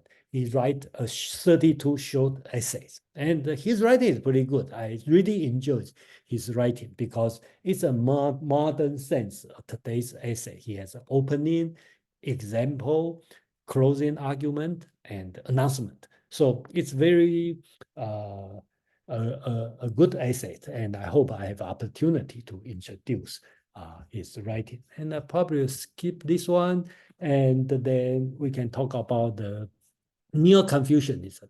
Okay, then that will be later part. So that's a movement for the Neo-Confucians. That's in the Song Dynasty. Okay, probably I should drop some names. So if you are interested, you can do. Sometimes we talk about Dao Xue, okay, which means the teaching of the way, Dao. Okay, remember they use the word Dao, and which is different. The same word, same Chinese character, but it's different than what Taoism talking about Dao. Okay, sometimes they call Li Xue or teaching of principle. Okay, so that come with different name. And this one important is the person called Zhu Xi has his own interpretation and his own commentary on Confucius and Analect and the Mencius. And this one become a standard being used for the imperial text for, I think, at least 600 years, become a standard text until 1905 being abolished. So the Neo-Confucians teaching, especially Zhu Xi's interpretation, has been used for 600 years, since the 14th century to the early 20th century in Chinese imperial teaching. And you can see this kind of influence is huge. And if you were here about last month, and when we talk about Lu Xun, okay, the Diary of a Madman, basically he's talking about, he criticized Confucius. Basically, he's talking about Neo-Confucianism, not the philosophy, but the practice of Neo-Confucianism. And if you are interested, and I hope I have an opportunity to introduce more, is on the 20th century, they have another movement called New Confucianism, okay, which is different than Neo-Confucianism. And this one is, Feng Youlan is one of the person, and he has a book called 心理学, okay, New Confucianism, published in 1938. And then I have a copy of his writing. It's interesting. He tried to use the structure of the Western philosophy, start from metaphysics to sage, and talk about art, talk about religion, talk about history, moral, human nature, this kind of writing. It's an interesting writing, you know, and he really tried to use the combine the Western philosophy with Chinese tradition. Comes this one.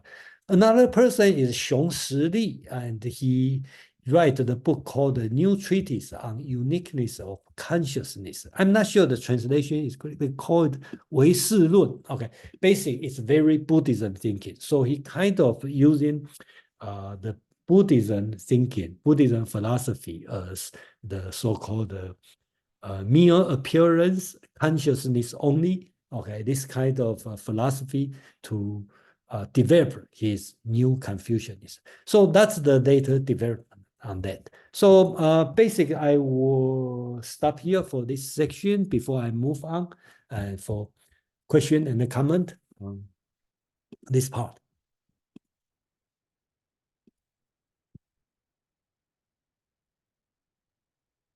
No question?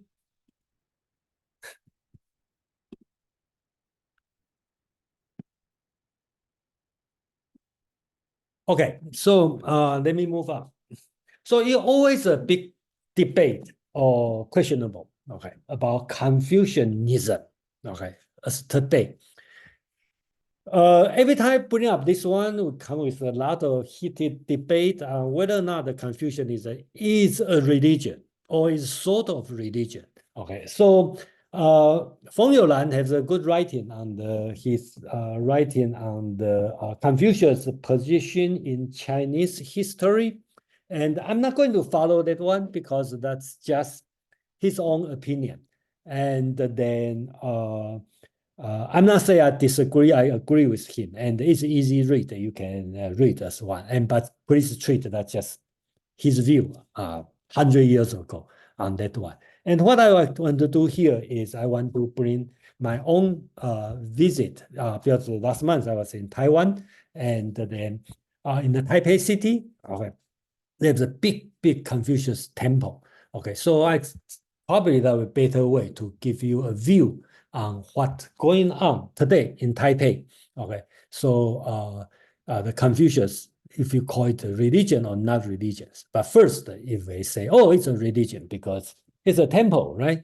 So there's a Confucius temple. Okay, so you can see that's a typical temple on that. And that day is very hot. I went there. It's Monday. And then you see a few tourists. And I noticed they are from Japanese Kaisha, the corporation and the business trip. And then they just use their spare time to visit Confucius temple in Taipei. And that's me. I'm there to take a look, taking picture. And then you can see the courtyard. And then it's huge inside the big city. It's huge. And you see some local people, they sit here to just chat in, relax, because the weather is very hot that day. So to stay there is quite nice. And then the corridor is long corridor. You can see a few kids. I don't know what they are doing. They're just walking around, playing. And that's outside. Okay, when you go outside and it's a tall wall in the city, and then that's they square it. Okay, so that's the wall for the temple. So different thing is here. If you ever visit temple, usually in the shrine, you will see the statue of a certain kind of god, either the Buddha for the Buddhism temple, or sometimes you will see Lao Tzu, or sometimes you will see the Jade Emperor, all these different kinds of gods showing there. But in Confucius, remember, very different. If you want to claim it's a religion, then since they have the temple, but the temple is different. Not only this temple, there's many Confucius temple. All Confucius temple is the same way. There's no statue of Confucius. That means Confucius never become a god or spirit or something. It being worshipped as a just like my ancestor, okay, being worshipped. So they didn't become God, they just become spirit, okay? So here, never put, there is no Confucius statue. I take a closer picture here.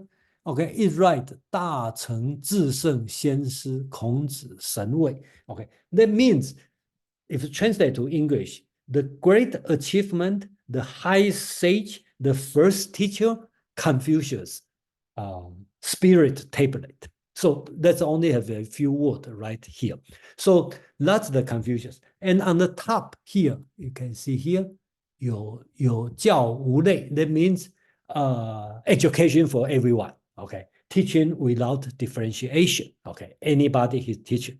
That's bring to Confucius' great achievement. You may disagree on Confucius' moral theory. You may say he's wrong, he has a bad influence. But one thing you need to agree is he is the first person to bring the education to the commoner.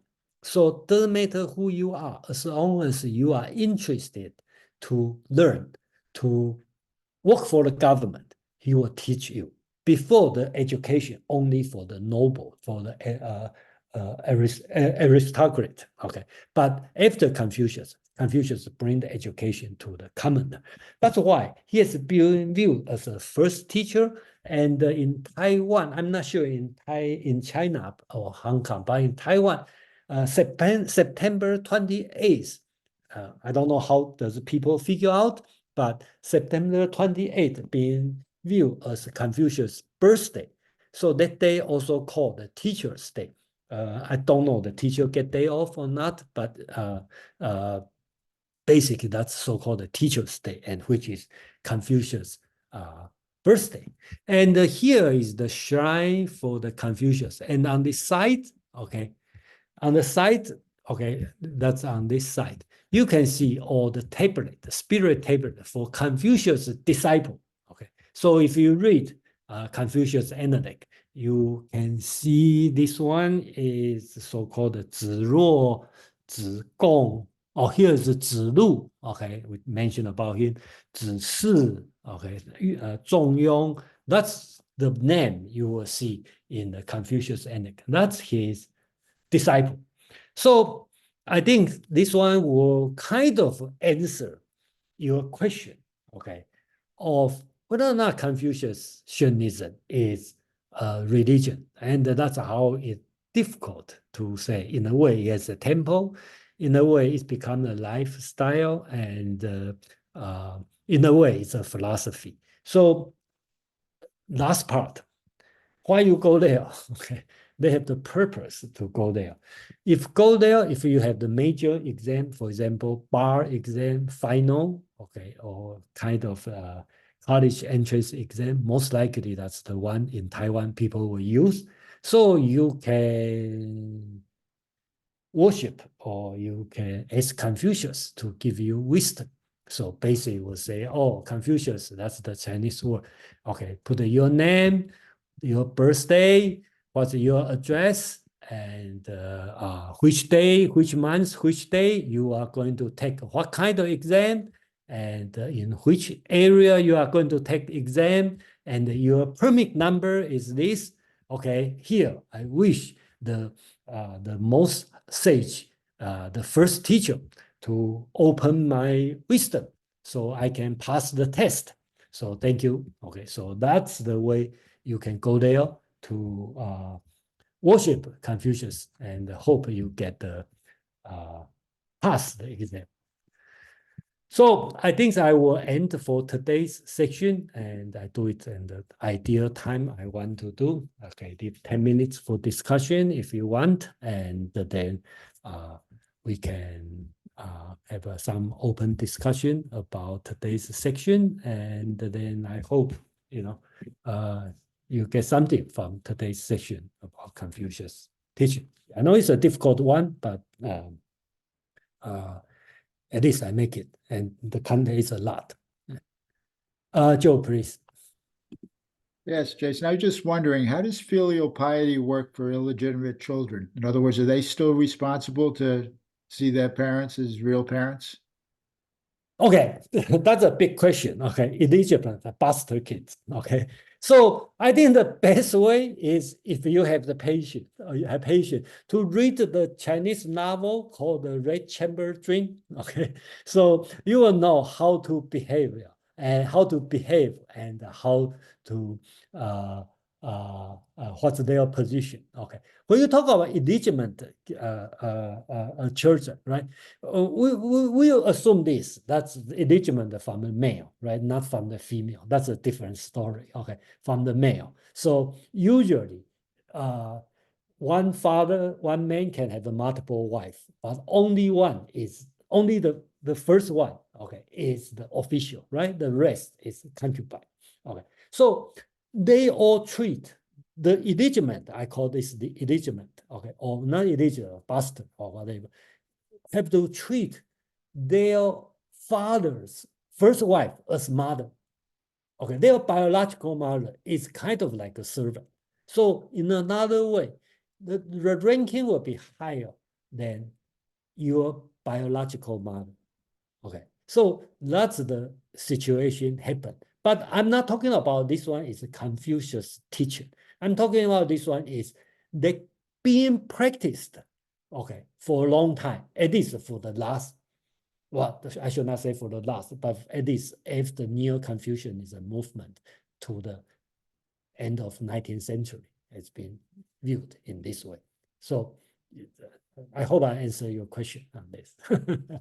And then filial piety, xiao, is a very important teaching in Confucius Analect. And then you will, if you read the Confucius Analect, they talk a lot about this. And then since Feng Youlan write this part, he didn't put a single word about filial piety, I think. So I try not to put too much on that, okay, because it's already content rich by Feng Youlan's writing. You know. And I have a promise to go 1 week per chapter. Doesn't matter the chapter is very long or very short. I want to make it 1 week. So sometimes I have to reduce it, sometimes I have to expand it.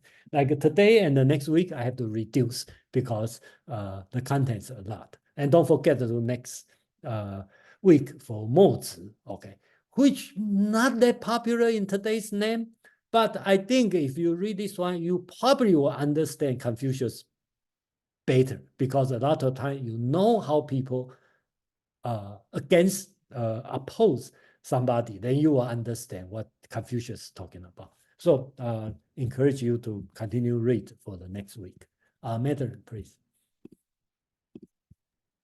Thanks, Jason. I've gotten so much out of your groups, and this evening I continued to. So up until today, I had just intensely disliked Confucius.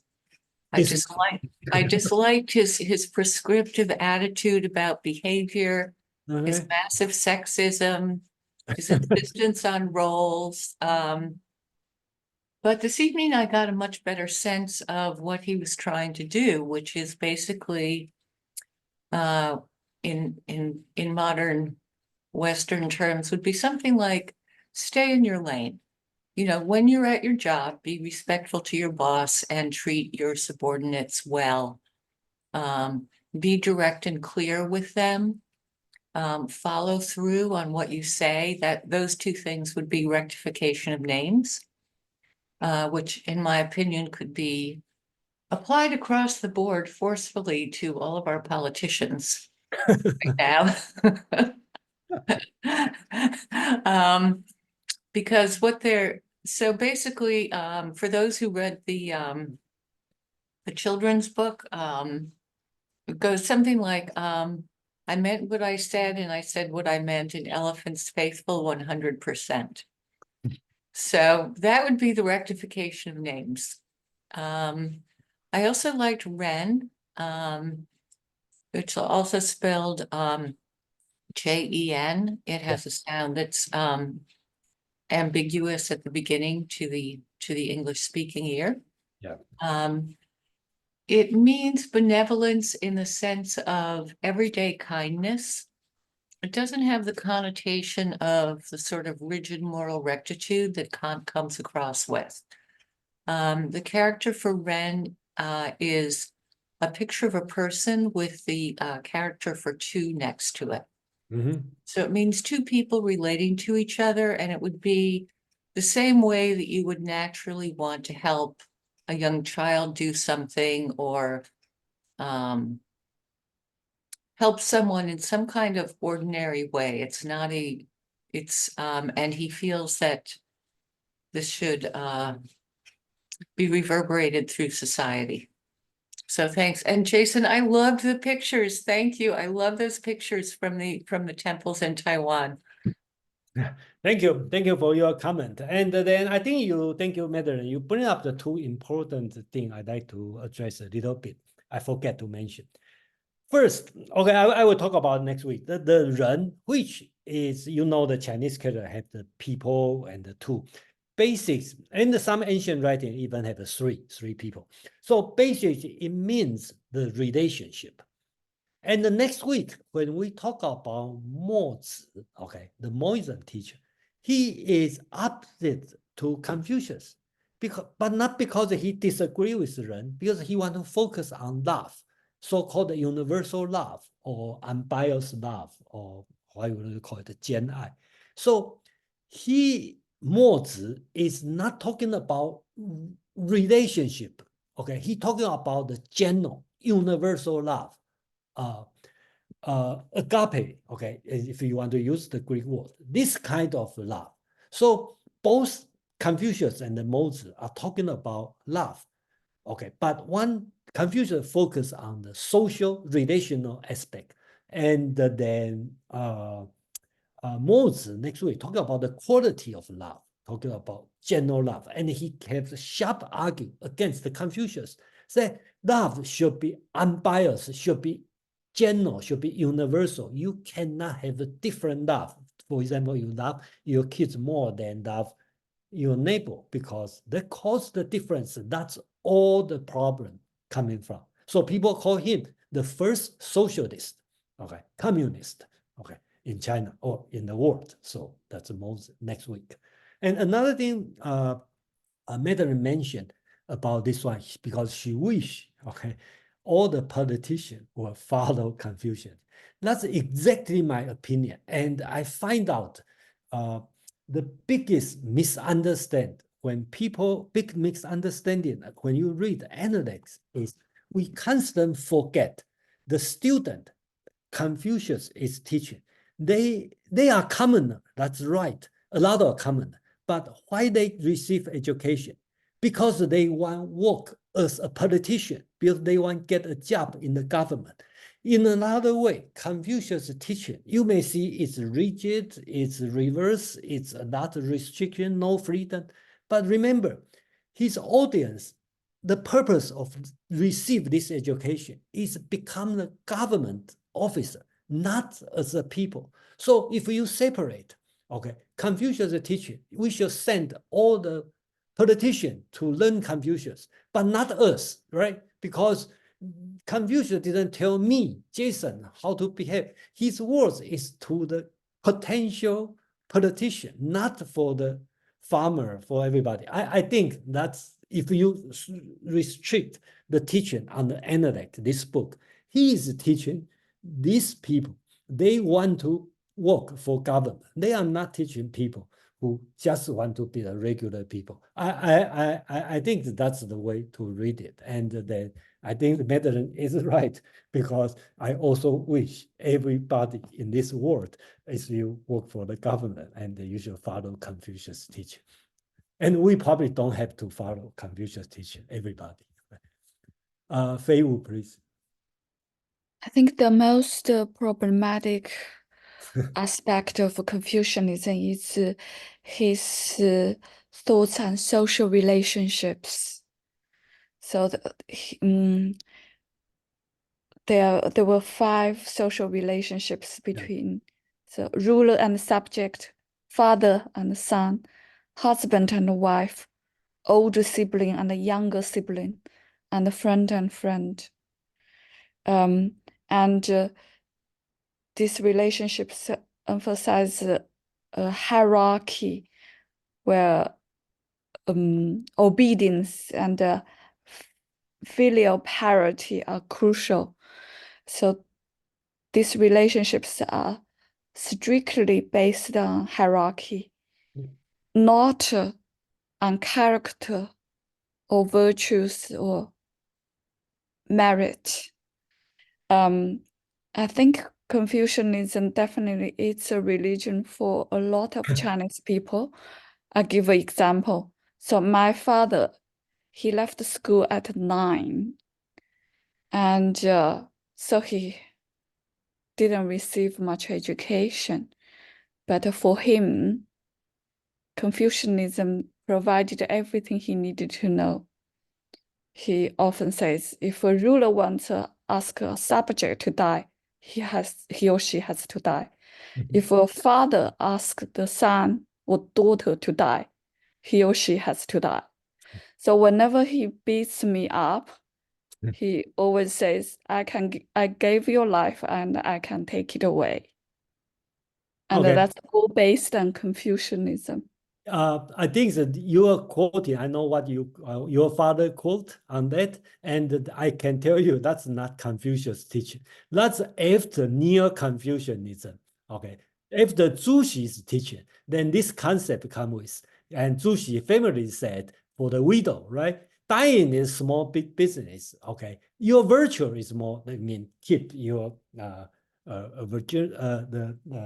virtue to your husband, not remarry, is more important. That's the Neo-Confucius teaching. Does Zhuxi say that? Yes, he said. Why he said that? Well, we can discuss this one in a later time. That's why I want to focus on Confucius teaching, and I want everything based on Confucius teaching. That's the first thing.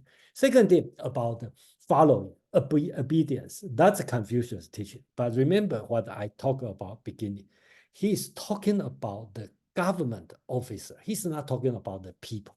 So today, I understand this way. When Confucius follow the leader, okay, he's not talking about me, okay, he's talking about the leader. He should find a way to let me follow him, not ask me to do that. He talking about filial piety.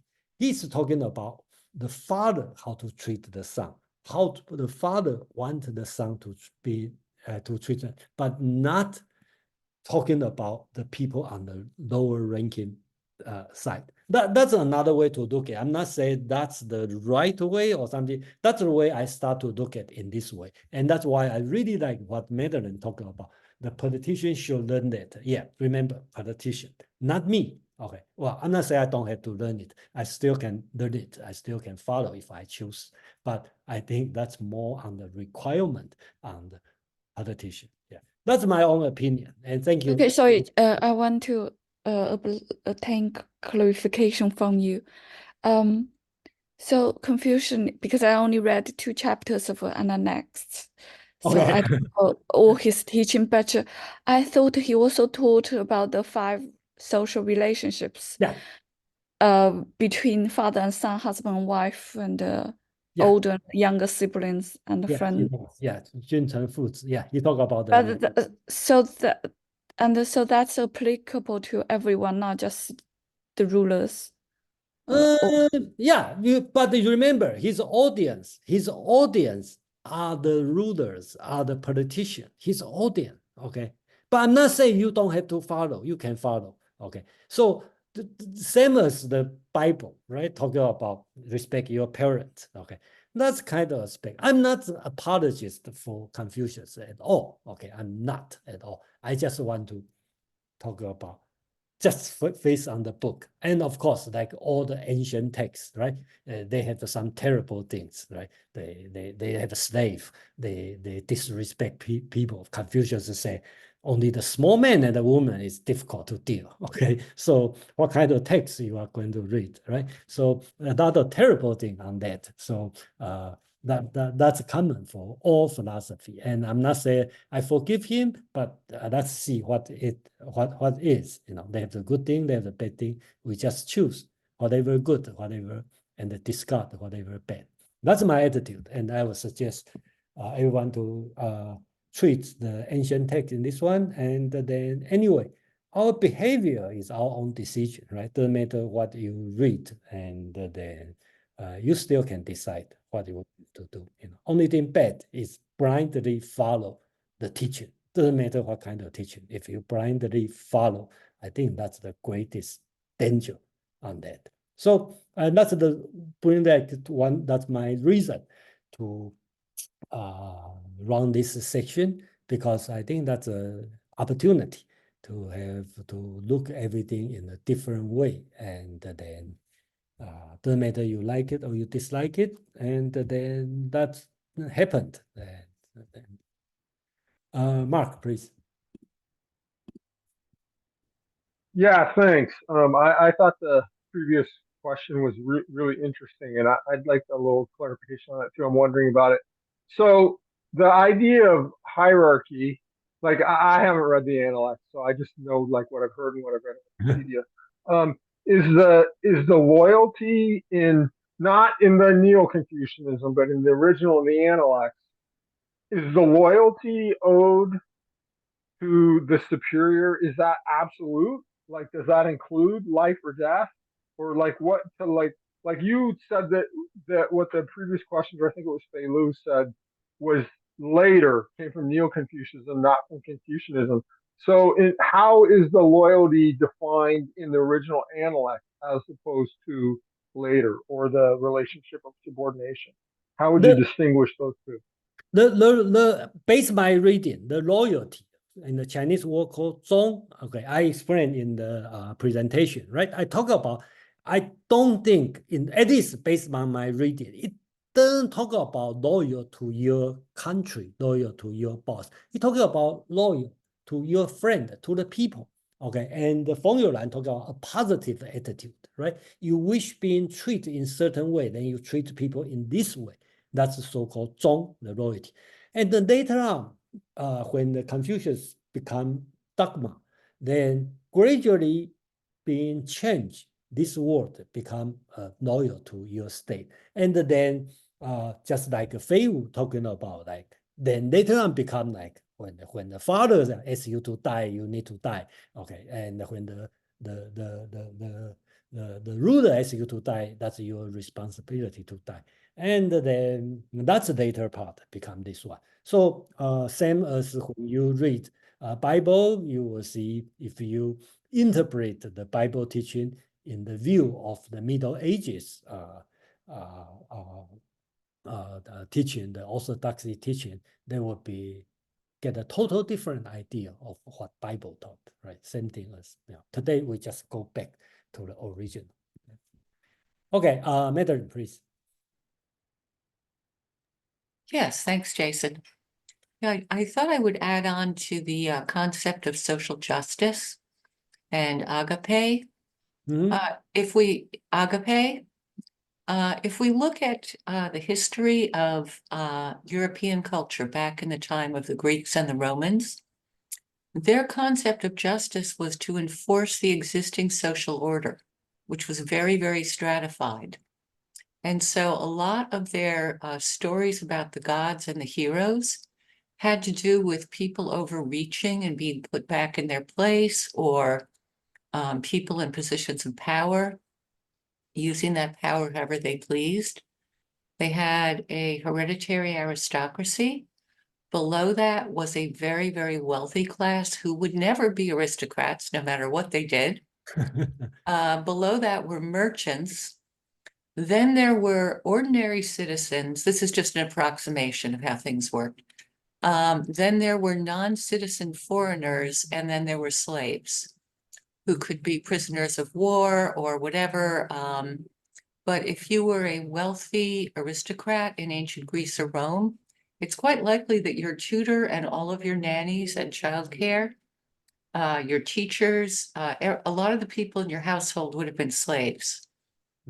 So when the gods are restoring justice to things in those stories, they're restoring the level of social justice that was there at that time. They didn't really seem to have our concept of, you know, justice applied even-handedly to everyone, regardless of what their status is. Yeah, that's another big question, you know. Thank you to bring up this one. And I'm not sure, you know, I can have a better expectation on this. But anyway, Justice is another big question. I'm not sure how Confucius addressed this one. And I think next week we'll be more interested on the modes, okay, and Moses' concept about, you may call it justice, universal love, and that's another way to look at. Okay, so let's bring to the end, and thank you everyone to go through this Confucius teaching. And I know sometimes it's difficult, and just like thank you, Fei, to share your experience. I fully understand the situation and this kind of saying, and personally, I have a deep, deep hatred, this kind of attitude, and then I think it's totally wrong. Okay.